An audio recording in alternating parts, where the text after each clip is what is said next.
एक समय श्री जगन्नाथ मंदिर के महंत, जो कि प्रभु के बहुत प्रिय भक्त थे, अपने कुछ शिष्यों के साथ लेकर दक्षिण में तीर्थ दर्शन करते हुए एक नगर में पहुंचे।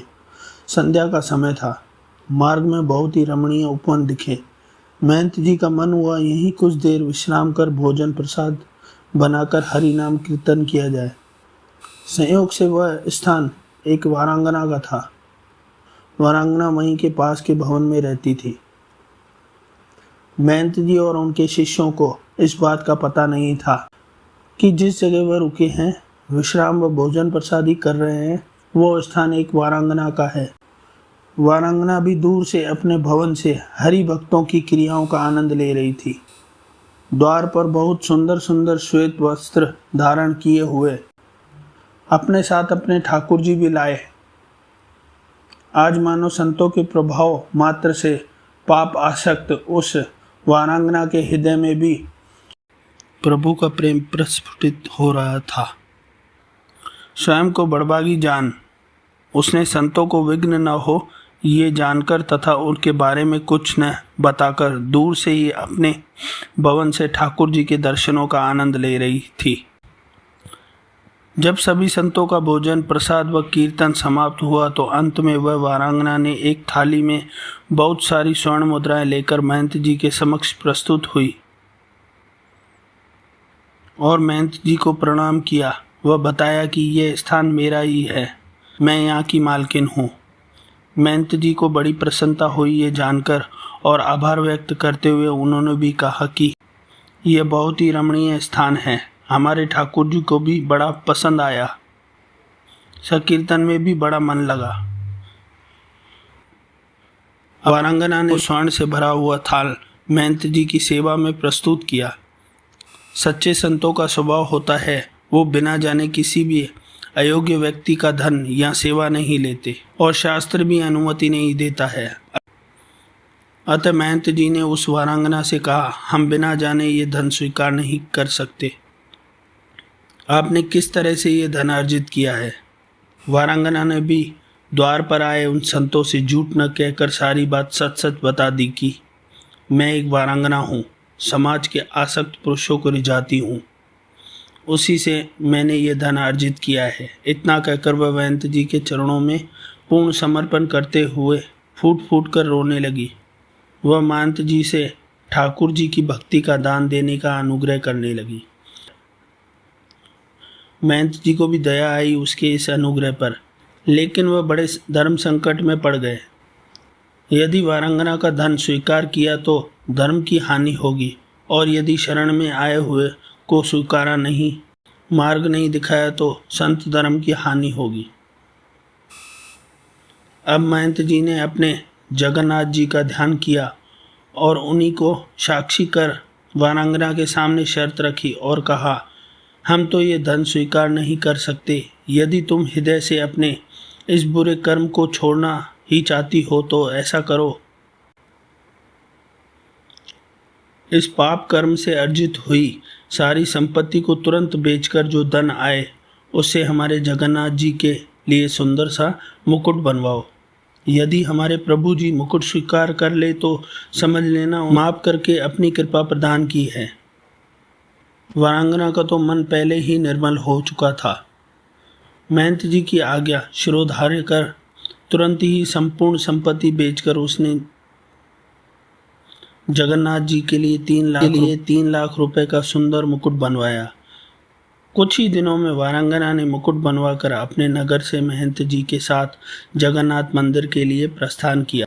मंदिर पहुंचते ही जब ये बात समस्त ग्रामीण वासियों और मंदिर के पुजारियों को पता चली कि अब वारांगना के धन से अर्जित मुकुट जगन्नाथ जी धारण करेंगे तो सभी अपना अपना रोष व्यक्त करने लगे और महंत जी और उस वारांगना का मजाक उड़ाने लगे। महंत जी सिद्ध पुरुष थे और जगन्नाथ जी के सर्वविदित प्रेमी भक्त भी थे, तो किसी ने उनका विरोध करने की चेष्टा नहीं की। अब देखिए, जैसे ही वह वारांगना मंदिर में प्रवेश करने लगी, द्वार पर पहुंची ही थी कि पूर्व का पाप बीच में आ गया। वारांगना वहीं रजस्वला हो गई, माथा पीट लिया अपना, फूट फूट कर रोने लगी। मूर्छित होकर जमीन पर गिर पड़ी। हाय महादुख, संत की कृपा, जगन्नाथ जी का अनुग्रह प्राप्त होने ही वाला था कि रजस्वला हो गई, मंदिर में जाने लायक ही नहीं रही। सब लोग हंसी उड़ाने लगे। पुजारी भी महंत जी को कोसने लगे। अब महंत जी भी क्या करते। उन्होंने वारांगना के हाथ से मुकुट लेकर स्वयं जगन्नाथ जी के गर्भगृह प्रवेश कर श्री जगन्नाथ जी को मुकुट पहनाने लगे और जगन्नाथ जी धारण ही ना करे और मुकुट बार बार जगन्नाथ जी के मस्तक से गिर जाए। अब तो महंत जी भी निराश हो गए। सोचने लगे, हमसे बहुत बड़ा अपराध हुआ है। शायद प्रभु ने उस वारांगना को स्वीकार नहीं किया, इसलिए ठाकुर जी मुकुट धारण नहीं कर रहे हैं। अपने भक्त को निराश देखकर जगन्नाथ जी से रहा नहीं गया। अपने श्री विग्रह से ही बोल पड़े, बाबा आप निराश मत हो। हमने तो उसी दिन उस वारांगना को स्वीकार कर लिया था जिस दिन आपने उसे आश्वासन देकर हमारे लिए मुकुट बनवाने को कहा था। महंत जी ने कहा, प्रभु जब स्वीकार ही कर लिया है तो फिर उस बेचारी का लाया हुआ मुकुट धारण क्यों नहीं कर रहे हैं। जगन्नाथ जी बोले, मुकुट तो हम उसी वारांगना के हाथ से धारण करेंगे। इतने प्रेम से लाई है तो पहनेंगे भी उसी के हाथ से। उसे तो तू बाहर ही छोड़कर आ गया और खुद मुकुट पहना रहा है मुझको। महंत जी ने कहा, प्रभु जी वो रजस्वला है, वो मंदिर में प्रवेश नहीं कर सकती। अब तो जगन्नाथ जी जिद करने लगे, इसी समय लाओ, हम तो उसी के हाथ से पहनेंगे मुकुट। मंदिर के समस्त पुजारियों ने प्रभु की यह आज्ञा सुन दांतों तले उंगलियां दबा ली। सब विस्मित से हो गए। संपूर्ण मंदिर में हाहाकार मच गया। जिसने सुना वो अचंभित हो गया। जगन्नाथ जी की आज्ञा को शिरोधार्य कर सैकड़ों लोगों की उपस्थिति में उस वारांगना का सम्मान पूर्वक मंदिर में प्रवेश करवाया गया।